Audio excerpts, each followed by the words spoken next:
Last but not least, we're going to talk about the British pound here. The British pound made a brilliant, beautiful move on Friday. It jammed up over 100 pips. You had the dollar, as we would say, puke out and drop. Gold is trying to make a move up. It looks to me like money is moving into the currencies. Here on my chart I have a green line kind of snapped across horizontally, and you see the price had hit there 3 different times on the daily. This last time we closed out above it.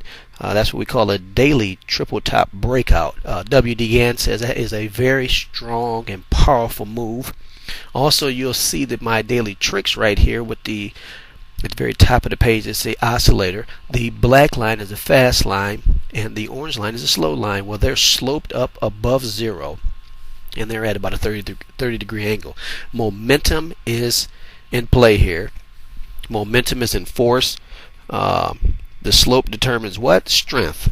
Momentum and speed. These are things that you want on your side when you get into a play. So it looks to me like the British pound is strong.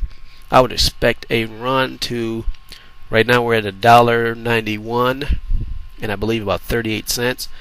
I would expect a run next week and maybe going into the following week, somewhere in that time frame, 8 trading days, 5 trading days, to hit about $1.95, maybe $1.96 before it pauses. And then we'll see where it goes from there. If it pulls back a little and runs to $2. So I would expect a nice run here. And remember, whatever you invest in the British pound, every 100 pips equals a double. So remember, the British pound or currencies are unlike the U.S. market. You can lose a lot of money here. So money management is essential and crucial. So what you want to do is take 1% of your portfolio and put a 150 pip stop in. So the maximum you can lose is 1.5% to your portfolio. And then if this thing runs 200-300 pips and you invested 1%, you would make 2 or 3% for your portfolio.